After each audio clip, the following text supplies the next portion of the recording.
Alright, so here we are for the first match with Bant Company, or Bant Humans with Collected Company. We're going to be on the play, which is exactly where we want to be. The mana can be a little awkward in this deck. Looks like we've got everything we need here, though.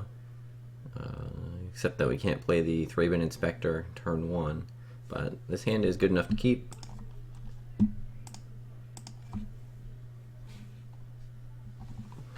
And I think I want to fetch a basic plains here.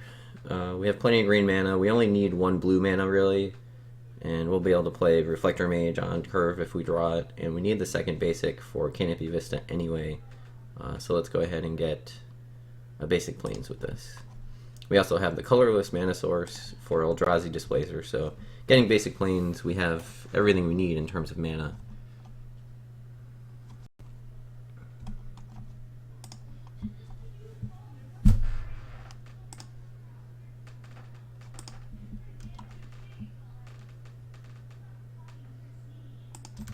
It'd be nice to play the Thraben Inspector there, but we don't have. We're not going to be taking time to crack the clue.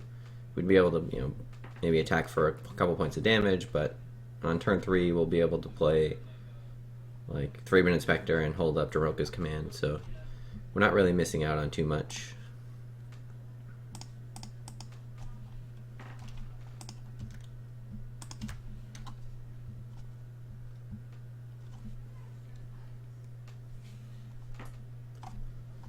Alright, so this is going to be green-white tokens, I'm assuming.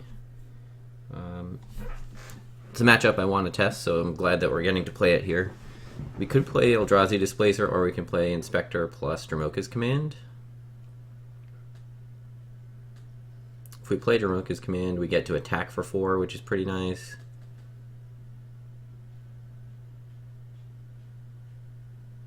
But I like getting Displacer down against potential Planeswalkers.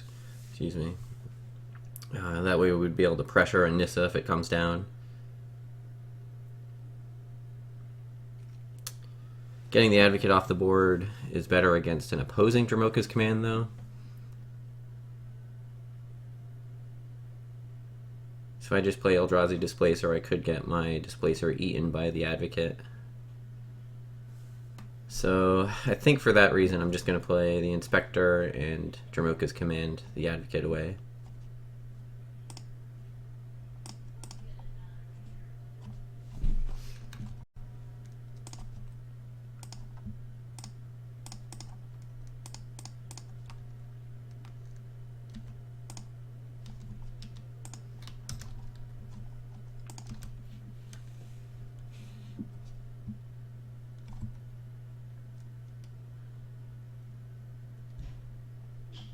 Ooh, that's a good draw. So now we can kill Nissa, still attack for a point of damage. And then next turn we'll be able to play Eldrazi Displacer plus crack a clue.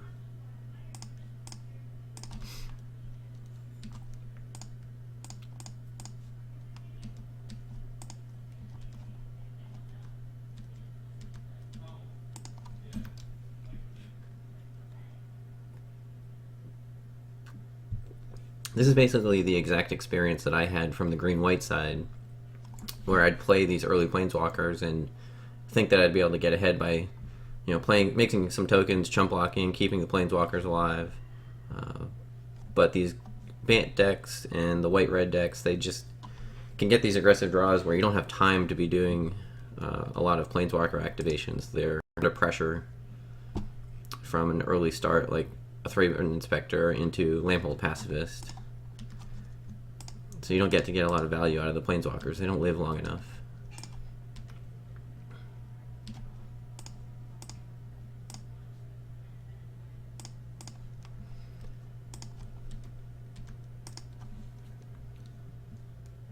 Something like Secure the Waste would, I guess, help our opponent stabilize. Even that we can attack through somewhat well. Yeah. Okay, sideboarding this matchup. Negates are pretty good, at least in some number. I think Sigarda is good. I I want the planar outbursts, I believe, on the draw.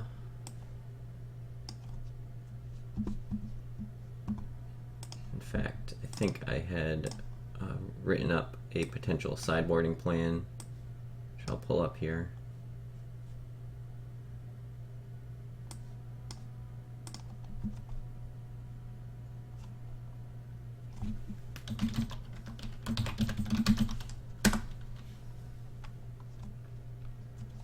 But declarations, I think, come in.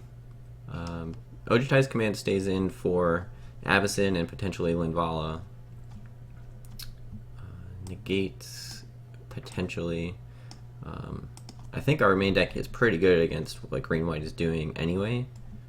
So I don't think we need to do a ton of sideboarding here.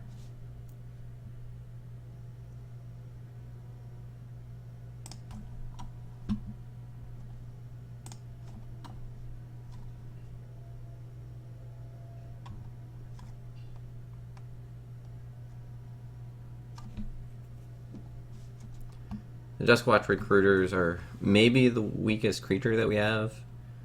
Just being a 2/2 does help you dig, but we're not digging to anything particularly great here. Like, we're not playing Avacyns, we're not playing Sigarda most likely. Sigarda could come in just as a way to attack in the air. But like I said, I think our main deck is pretty good. We might also play the Griff Spoons.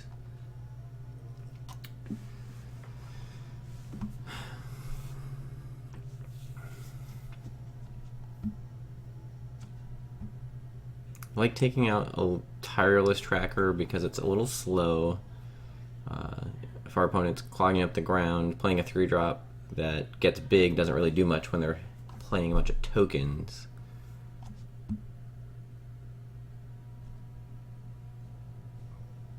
I don't know, this is a little radical, I think.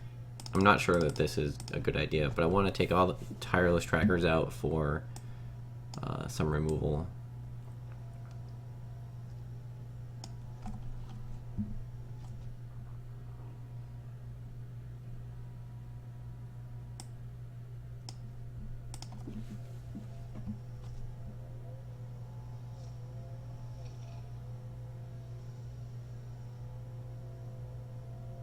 Yeah, I don't know. I'll trying the removal on the draw, and then we'll probably bring more threats in on the play.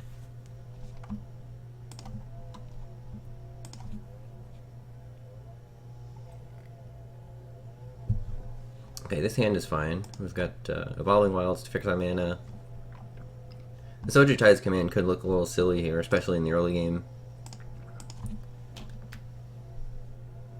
And if our opponent has an early Nissa, that they're probably sideboarding that out. But if they have an early Planeswalker, we're not going to have a lot of pressure because we have no way to attack with the Pacifist, and then Duskwatch is just a 2/2.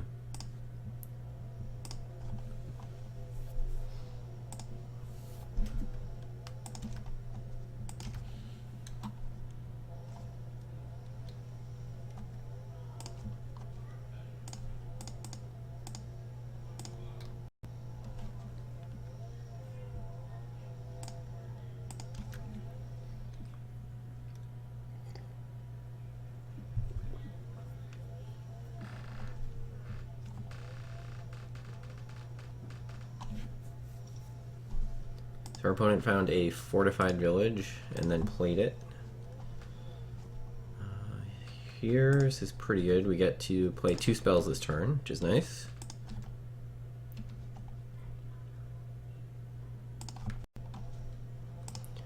I'm going to want to be kind of careful here not to overextend into potential planar outbursts or other controlling elements. I know that Jerry Thompson's plan with green-white was to go into more of a control deck with planar outburst and evolutionary leap and just sort of grind out our board position. Looks like our opponent is missing a land drop, or maybe just playing it second main phase. Stasis Snare, okay. Stasis Snare on the Pacifist is interesting because we couldn't attack with it anyway. The fact that they're doing that means we're probably not worried about a sweeper at this point. Plus we have Collected Company to rebuild anyways. So this is an interesting decision that comes up quite a bit. Do we want to use the Duskwatch ability to just get maximum card advantage, or do we play Collected Company to push our tempo advantage? So it always depends on the board position which way I end up going with that decision. I think I lean towards playing more of a tempo game, but that could be wrong. I think the fact that we're so far ahead at the moment, that's what I want to do, is just play company and sort of push our advantage here, especially with our opponent missing a land drop. I think we're fine with that. I could have countered that just to make sure that our opponent doesn't get to search up a forest. Especially if I hit a Reflector Mage here, then that means our opponent's going to be able to replay the Nissa at some point.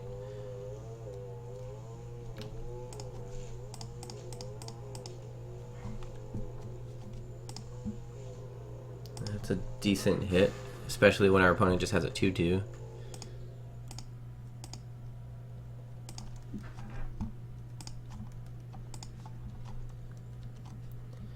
So Nissa finding our opponent a forest is good for them, but the fact that it's only a 2/2 means we can push in so much damage. I thought it was okay to let it resolve there. Wow, that is a lot of clues. Alright, well this is good since we get to play a Thraben Inspector. It gives us another damage with Thalia's Lieutenant, prevents our opponent from trading, and then we still get to hold up Ojutai's command, or clue activations.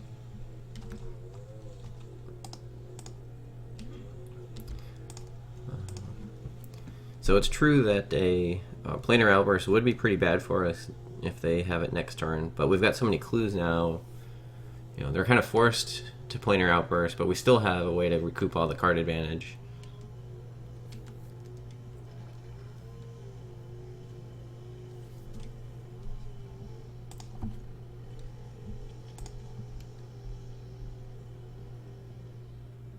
Tragic Arrogance, okay.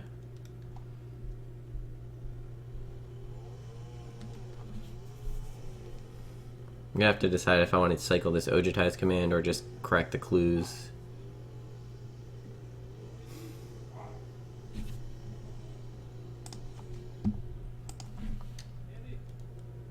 I think I want to get back Duskwatch Recruiter and then we can start digging for more creatures.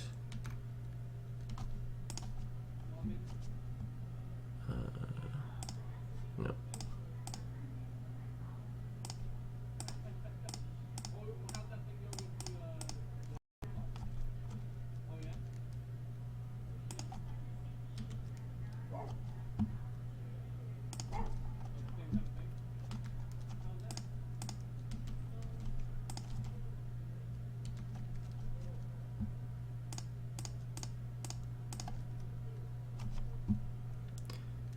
Nissa's a nice one. So we'll have that for next turn.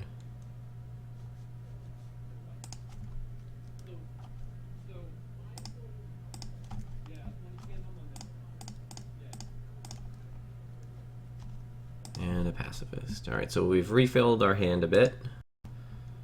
We already have 4 cards to our opponent's 4 cards, even after Tragic Arrogance. And we have a clue in play.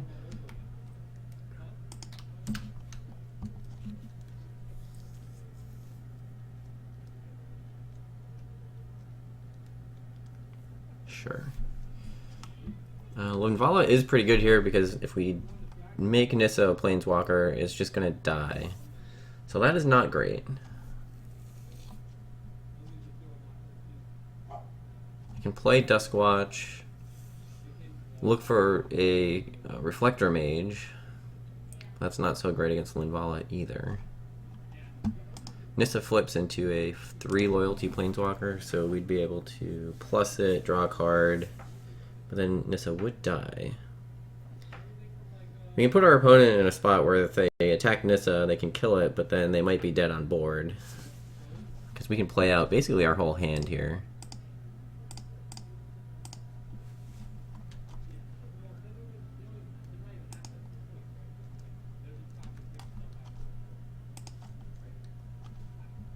Oh, we have no forest left? Ugh. Might be a reason to put another forest into this deck.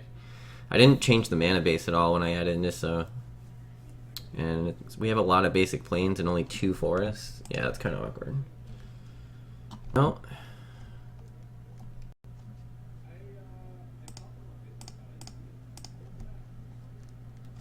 Dromoka's command.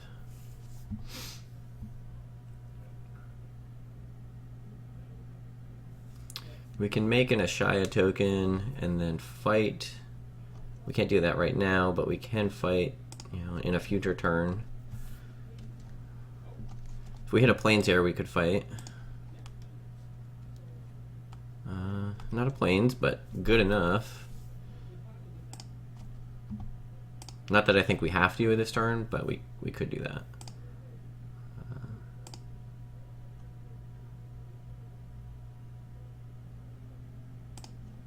Yeah, I think I just want to put a bunch of pressure on. If our opponent wants to attack Nissa, they can. But that's a pretty risky play on their part.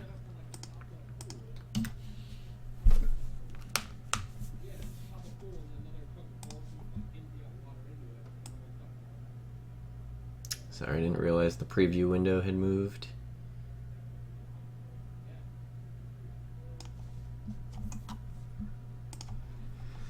Okay, so Nissa's going down.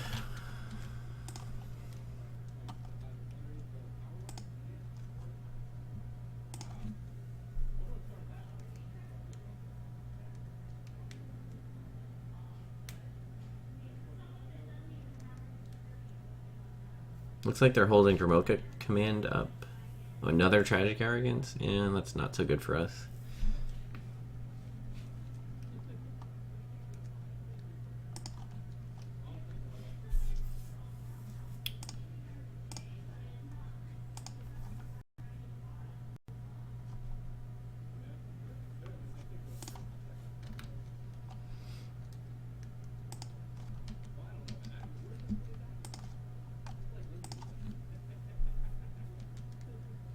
I actually still think we're doing okay here.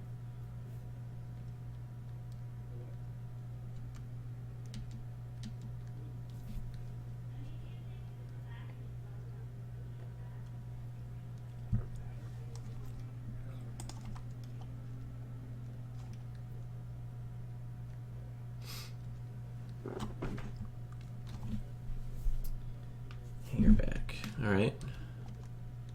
If we can find a Reflector Mage for that, we might be doing okay. Definitely happy to take the hit here. Go to 13. If we can Reflector Mage the hanger back, then we can Dromoka's command, get back our pacifist.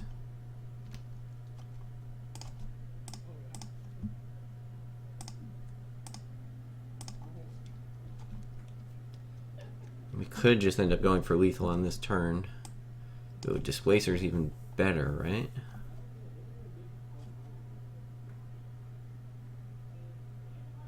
So if we get a Lieutenant and a Displacer, our Lieutenant gives us 5 power on board. In response to the trigger, we can Dromoka's command to get back a pacifist. That would make the pacifist 4 power, which allows it to attack. And then Displacer kills the hanger back.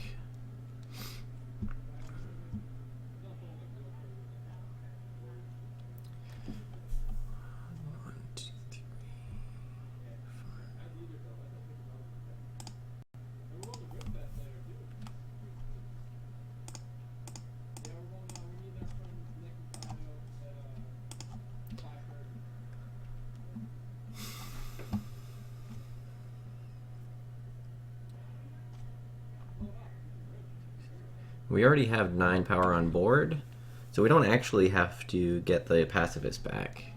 We have lethal as it is. So we can keep this Dromoka's command in hand just for insurance.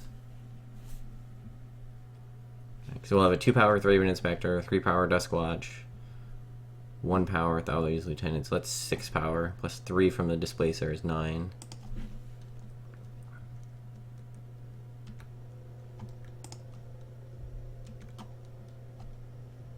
And Declaration Stone, that's gotta be game, I would assume.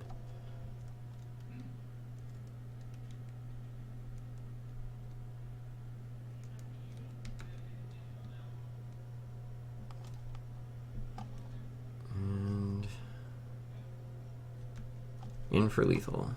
Hopefully.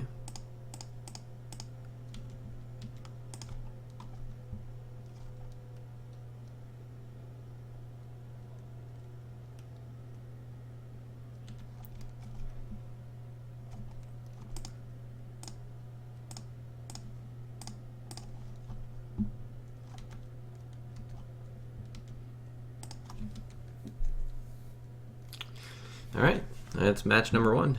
2-0 versus green-white. Even through 2 Tragic Arrogance, just shows you how much this Bant Company deck can grind out, get lots of card advantage. Even through some of these like hateful sideboard cards, we were able to win. And I think we probably could have played a little bit better too, but we certainly got there. So see you for round 2.